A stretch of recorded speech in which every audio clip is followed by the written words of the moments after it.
Bienvenue à Louisiane. Laissez les bon temps rouler. Hi, this is Clayton. Welcome to Sticky Sims, my Sims 4 channel where I build and play the Sims. You guys, so I'm thinking of ideas and different builds and you know, trying to brainstorm, figure out what I want to, you know, build for you guys. And I just kept coming to the question, you know, what really makes me different? What really makes me unique? What makes Clayton different from another Sims 4 builder, other than the fact that I'm like maybe from New Orleans? And then I kind of stopped with that thought and I was like, why am I not building houses from New Orleans? So we're going to do that today. Yeah, and you know what world we're going to be in. You already know. The architectural style here, look at this Creole kind of Greek Revival New Orleans architecture that I have going for you. We would consider this a little bit more like on the historical side. So this is kind of the, you know, the flavor that people are looking for when they come to New Orleans. So I was like, let me build that in The Sims 4. The inspiration lot, I guess, that I used for this build was actually a duplex. So that's why you see two front doors kind of split down the middle. They also did the whole like white trim with the orange siding and the green like accents, and oddly enough I really loved that. I mean, sometimes it was kind of giving me a Strangerville vibe, but that also makes sense because a lot of the items from Strangerville were really perfect for a New Orleans type build. I was kind of shocked. What I wasn't shocked about were all the base game items that made this build just was the cherry on top. It was perfect. Like some of the railings, the spandrels, different little bits and pieces. Now, I did envision this because it's kind of a historic, quote-unquote, look for New Orleans. If you've ever been to New Orleans or if you're from here, you know that people that live in historic houses, they've probably expanded upon it more than once, and it's also probably been through a number of hurricanes, so it's been renovated a number of times. So I wanted to bring that to this house. The first thing I did was I kind of created a kitchen that had more cabinets than it did counters to kind of give that feel that like the wall used to be there kind of thing. You'll see when we get closer to it. And then I also just kind of plopped a second floor on it, but more on that later when we get there. But before I go into detail on my house lore, I guess I should let you guys know. If you were with us last week when I did the single dad's house, this is the other side of the divorce. So, you met Jeff Williams last week. You met Darren Williams last week. Darren Williams, right? The teen. So, this is Bree Emmons. She is the mother of Darren Williams. She is also the former wife, she's used to be married to Jeff Williams. She's a book lover. She is shady and creative. She's following the esteemed entrepreneur aspiration, so she also got the gregarious trait. She loves yellow and boho fashion. But yeah, it's still kind of a sore subject for her when, you know, you bring up her late husband. Well, not her late husband, her former husband. I guess if he doesn't watch it, he'll end up her late husband. But anyways, yeah, so my thought is Bree is a, like, you know, a voodoo queen, a voodoo priestess. She's into the paranormal kind of thing. She is a spellcaster. She, you know, does the whole commune with the departed thing. She also plays into kind of like the Crystal Creations pack as well. So my thought is, when she got her part of the divorce settlement and they split, she decided to continue living in Willow Creek, but of course, she always had dreamed of owning her own business. So, remember, she's shady and creative, and a book lover. So the front, if you will, for the business is like a mystics like kind of bookstore in the front, where you can get all of the, you know, the oddities, the rarities. She's the one that finds and will hang on to those rare, you know, uncommon books that people are looking for, particularly the ones of, you know, supernatural nature, occults, etc., etc. But the real tea is that, of course, you know, she's a voodoo queen, so she has an entire space upstairs dedicated to her mysticism, you know, her medium skill. She's definitely made a name for herself as a like a, I don't want to say a black market, but like a under the table kind of fortune teller type. She's not the one that just sits out in the French Quarter and will take, you know, $5-10 to sit with someone and just basically regurgitate back what they tell fortune teller in different words. But no, she gives you the full hoodoo voodoo heebie-jeebies, lights flickering like experience, right? She's got fake NDAs to make people feel like it's legit, but not at the same. You know what I mean? She's shady. So she's running this little bookstore that shouldn't be doing as well as it is. Okay, so that's the premise here. Oh, good. We're moving into the kitchen. So the kitchen has like a step down into a dining room. That little step down where I put the spandrel is actually kind of where I imagined the first expansion, if you will, happened on this house. So my thought is they expanded on the back a little bit to create that little dining room and kind of pull the what is the word I'm looking for? The square footage of the house back closer to the canal while also increasing.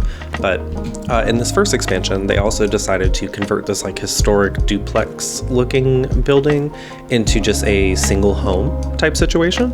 So a lot of the walls are still kind of quote unquote original.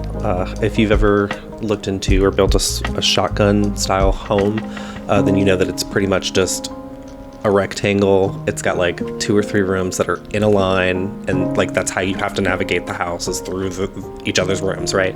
So we blew some walls out but left some of the original ones to kind of marry both sides of the duplex. Now the third expansion is going to be the one that came with Brie when she moved in. She decided to add that second floor that you see there, so I kind of use that like reclaimed wood from Eco Lifestyle to kind of fill in this whole idea that basically they went into the attic and just blew the roof out and and like added a few extra supports and added a room up there, right? And then put a roof on top of the second room, right? But I thought it came out pretty cute. I also thought it added this extra little bit of character, and it also really kind of like just looking at the house, it kind of fills that building lore, if you will, the story of the lot. The sidewalk that I did on the left-hand side of the lot. So it was actually kind of like a experiment in a way. I knew that there was that fishing spot that a lot of people in the neighborhood and in the world will go to. So I was wondering, I was like, if I added a sidewalk, would people use the sidewalk? And they do. So I thought that was cool. If it didn't work, I was fully prepared to rip it out and just, I don't know, add landscaping or something. This lot that I was kind of inspired by, referenced this build from, is actually in an area where they don't even really have a yard, so to speak. So that I just kind of had to bring my own little flavor when it came to that. This is still The Sims 4, and it's still me, so I'm still going to put the cypress trees next to the house, even though I know, generally speaking, you don't want to put cypress trees next to a foundation, because cypress trees have knees. So anyways, we're not going to have a whole biological discussion here. But yeah, the knees make things a little difficult because the roots literally like surface themselves from the dirt. Now, given most houses in New Orleans, especially this one that you're watching me build, are raised off the ground for multiple reasons. The first, things like cypress knees, even though it can still cause issues, but apparently wooden homes also, when you raise them like that, it also helps with termites, apparently.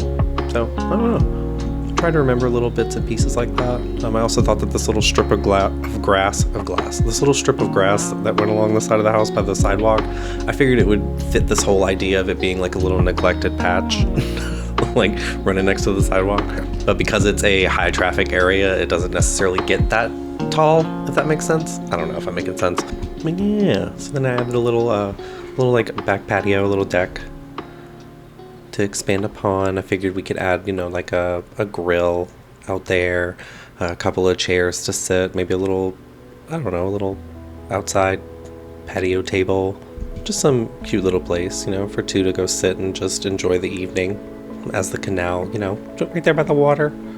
I mean, it's The Sims 4, so the canal's not gross. It's always like beautiful, stunning water going through it. So in reality, y'all, canals are not, they're not blue like that. So let's see, I'm trying to think of the other little bits and pieces that I added that I felt were pulling in the New Orleans vibe. Definitely the awnings on the side of the windows, and the cute little planter boxes, of course. We have azaleas out the wazoo here. As far as the blue hydrangeas, I can't say that I see very many people with blue hydrangeas outside, but if you've ever tried to care for a blue hydrangea or just hydrangeas in general, they are the most dramatic flowers. But Anyways, I'm getting sidetracked. I almost put a washing machine and dryer on the patio because I felt that would have fit in the back, but I didn't for two reasons. One, I hated the idea of what that would look like in The Sims 4, no matter how realistic it is. But also, like, I hate when laundry gets dirty and such in the game, and then you have to, like, stop what you do. Like, no, she's mystical, okay? We're magical in this household, and our clothes don't get dirty, so. I did, however, though, on the patio in the back, as well as the, like, front porch, I made sure to give the ceiling a paint in blue, like a lighter blue.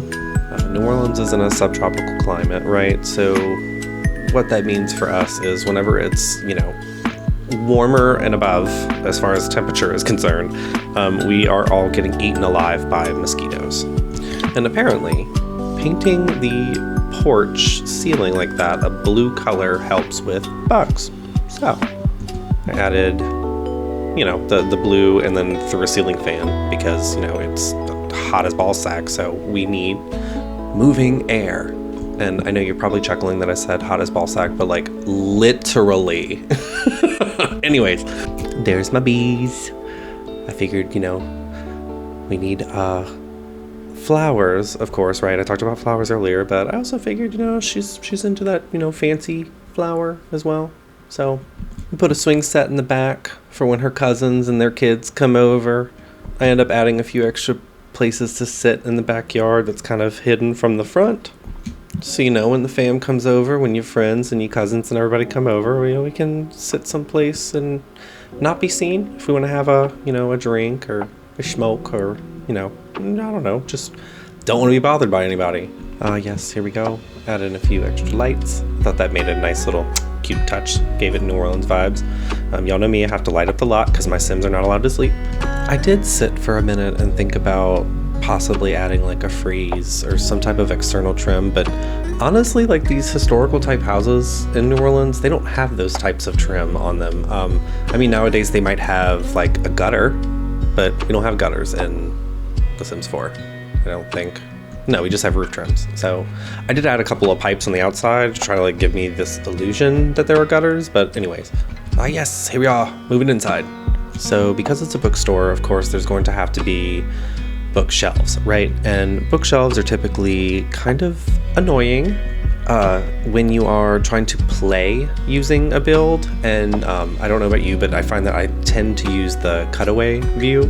And when you use that cutaway view, regardless of how you're turning, there is no hiding the bookshelf, right? So it's just kind of in the way. Because of that fact, my thought is you play the front store from the street, and then you play the rest of the house from the canal. I've done this once before, but I feel like it just kind of makes things a little bit easier for me because I'm trying to be mindful of, actually using the house. So, oh yeah, we threw in those little pictures and all those little bits and pieces that you get from the paranormal stuff pack.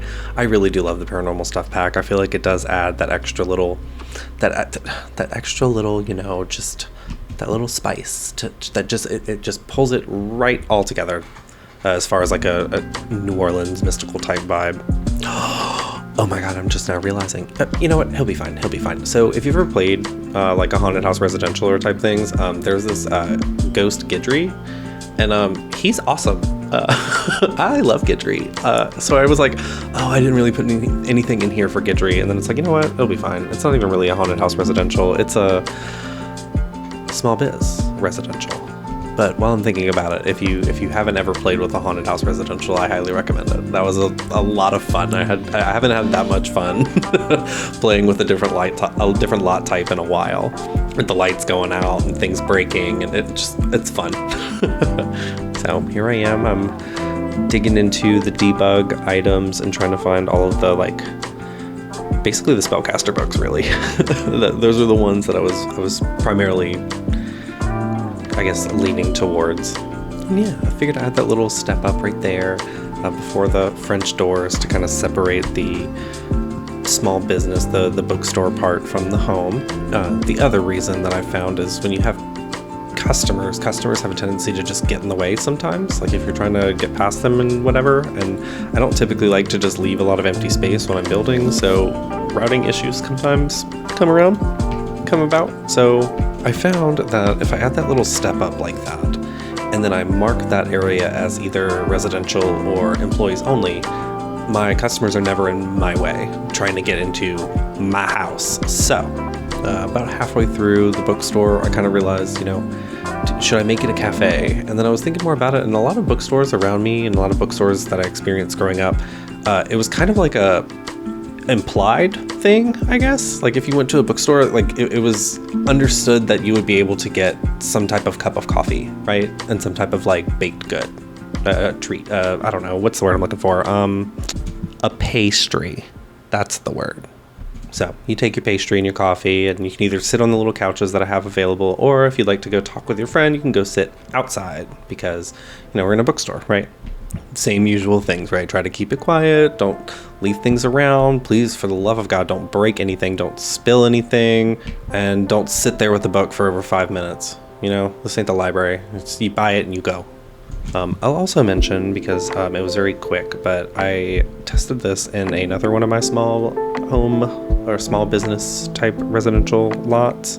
And those like public restroom type items that are available, there's a couple that are base game. There's one from Sulani. There's one from the For Rent pack. Basically, like those little like bathroom stalls that you see throughout the game. You can use those on your lot, and they are a godsend as far as the small business goes. I put that little public restroom type thing on the outside of my lot, so when customers spawn, they usually spawn right in front of the house, like outside, right? They spawn and they really have to go. They don't even walk inside, you guys. They just go straight to the public restroom. It is beautiful. I know I've talked about this before, but there is nothing that really grinds my gears like somebody peeing in my house. So, also, it doesn't seem like the bathroom needs to be cleaned as often. I guess I don't have that situation where people are not making it, but it also could just be that I'm not really paying attention to it because I send them outside. So I do think you have to send an employee to clean it every once in a while, though, now that I'm thinking about it. But yeah, anywho, so we're making our way back into the house. And I know I'm a little late. We already did the bathroom, but basically I was still going along with this whole idea of it was being a Reno. So a lot of residential parts of these historic houses are updated. They are modern, you know, so I still stuck to that. I tried to, with each room, kind of stick to a respective pack as best as I could. Like the bathroom, I tried to primarily use things from the Sleek Bathroom kit and the bathroom clutter, and then in the kitchen I tried to use mostly, as best as I could, base game, the the kitchen clutter. Yeah, the kitchen clutter kit. Yeah, so now we're working on this little back dining room from the first expansion of the house. I ended up adding a lot of plants, indoor plants in here to kind of create like this greenhouse vibe. The thought here is maybe a little ways down, Bree would kind of have a Schedule 1, if you ever played that game type situation back here. But for now, it's just a lot of leafy greens and flowers. So, because it is a Mystics type house, of course there are going to be cats around. We got to have our familiars. I think I added in a little faux fireplace, yeah, and a TV, so you can watch the news in the morning while you're having breakfast. Real quick, confessions of a Sims 4 builder YouTuber. I forgot to record myself when I was doing the paranormal room and the bedroom. So sorry. I did make sure that it was included in the tour, which the tour is coming up, so I'm gonna quit on yapping. So yeah, thank you so much for watching. Go ahead and like this video, subscribe to the channel for more. I really, really appreciate you guys. Hope you have a beautiful week. Love you. Bye.